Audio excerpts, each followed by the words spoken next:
어제 이재명 지사와 이낙연 전 대표 두 주자가 맞짱 토론을 벌였는데요. 기본소득 정책 등을 놓고 한치의 양보 없는 공방을 펼쳤습니다.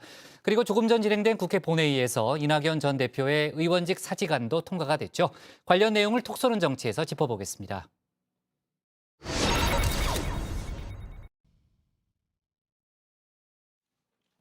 이재명 경기지사와 이낙연 전 대표, 그동안 여러 이슈들을 놓고 수차례 격돌해 왔는데요. 정작 두 사람이 맞붙어 진검승부는 벌이지 못했죠. 어제 그 첫 대결이 펼쳐졌는데요. 먼저 선공에 나선 건 이 전 대표였습니다. 그분들께 정말로 한 달에 8만 원꼴의 기본소득이 해결이 되는 겁니까? 세모녀니까요. 24만 원이죠.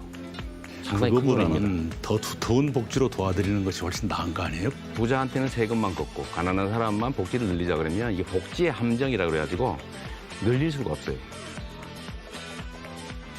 기본소득으로 시작된 논쟁은 재난정금 문제로 옮겨 붙었습니다.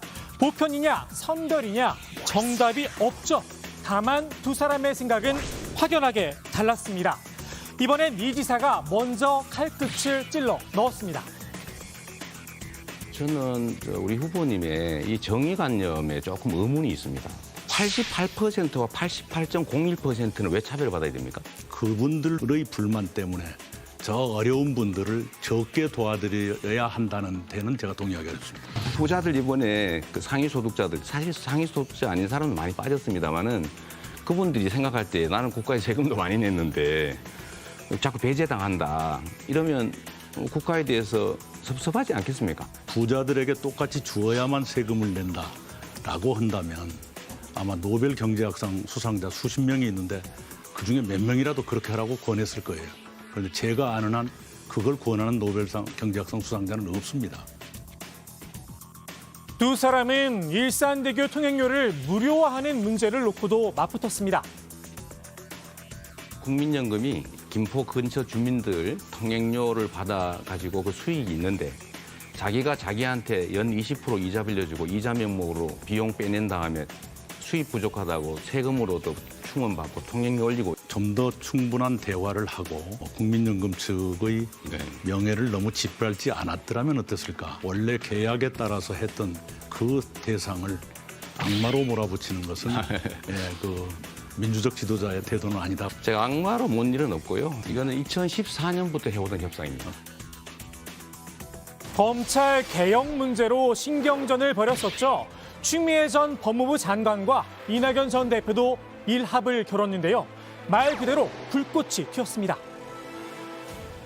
권준성 수사정보정책관입니까? 네. 왜 그런 사람을 그 자리에 임명하셨어요? 그 유임을 고집하는 로비가 있었고요. 윤석열 검찰총장의 로비였습니까?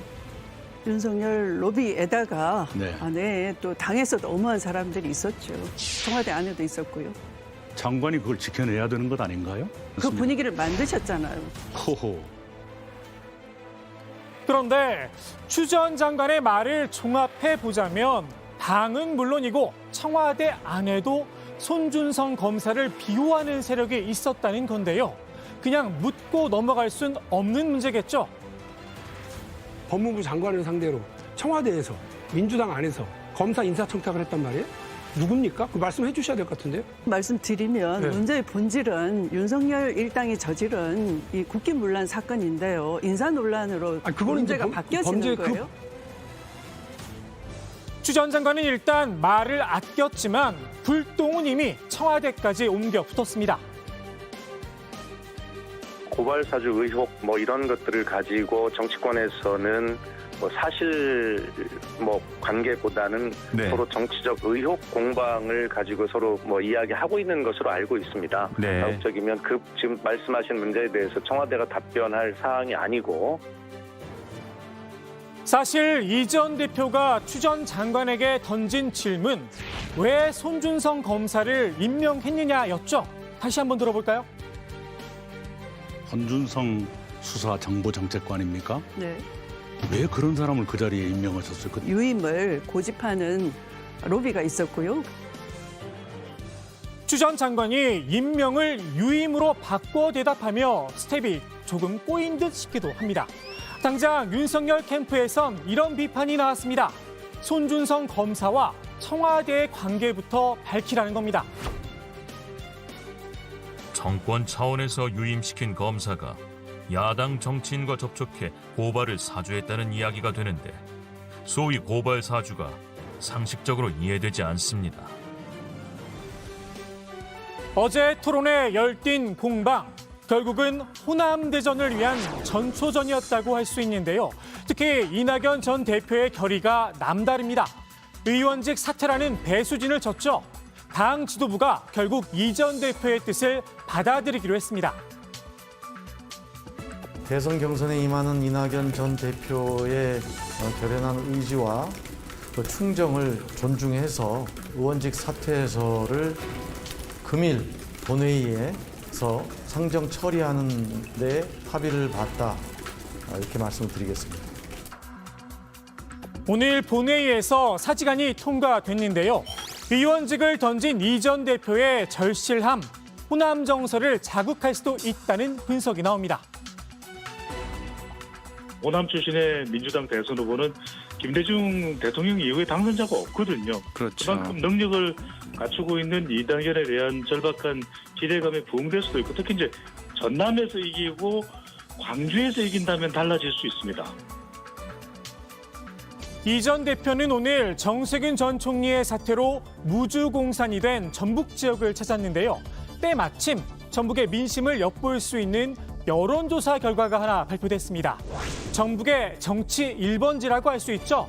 전주 시민들에게 가장 선호하는 대선 주자가 누구냐 물었는데요.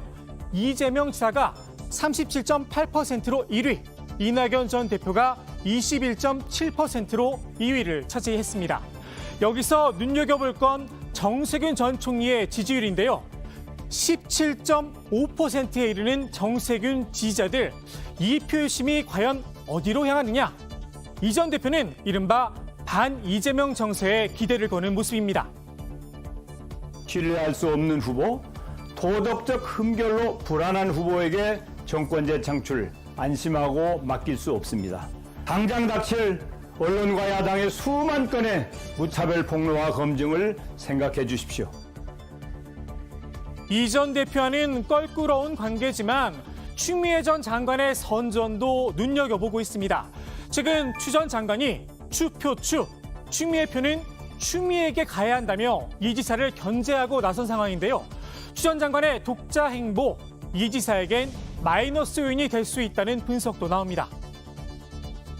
추미애 후보의 약진이라는 것은 전체적으로 이재명 후보의 분량이 줄어든다는 뜻도 되는 거거든요. 결선 가느냐 안 가느냐는 2위부터 5위까지의 총합으로 따지는 거거든요. 그렇죠.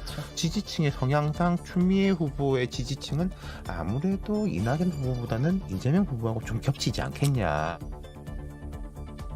반면 이 지사는 위기를 기회로 만들며 지지층 결집에 나선 모습인데요.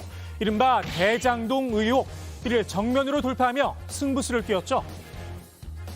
조선일보는 민주당 경선과 대한민국 대통령 선거에서 손을 떼세요. 일부에선 과거 노무현 전 대통령의 모습이 떠오른다는 이야기도 나옵니다. 동아일보와 조선일보는 민주당 경선에서 손을 떼십시오. 다만 이 지사의 해명에도 여전히 의문으로 남은 부분이 좀 있죠. 성남시와 성남 시민들에게는 그만큼 그 혜택이 돌아간, 이익이 돌아간 사업이기 때문에 그 해명도 타당한데 신생업체가 그렇게 작은 자본금을 가지고서 막대한 배당 이익을 누리게 됐는가, 이에 대해서 좀 아직은 설득력 있는 그런 해명은 나오고 있지 않은 것 같습니다. 국민의힘도 공세를 이어갔습니다. 국민의 영린을 건드린 부동산 특혜 의혹이고 여당 내 대선 지지율 선두에 현직 지사가 연루됐을 가능성이 있는 대형 사건입니다.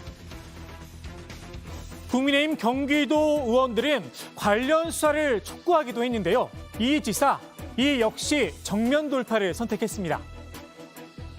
지금 성남시 대장동 개발과 관련돼서 저한테 이제 사퇴해라, 수사해라 이렇게 말씀하시는데, 뭐 수사하는 거 저 100% 동의합니다.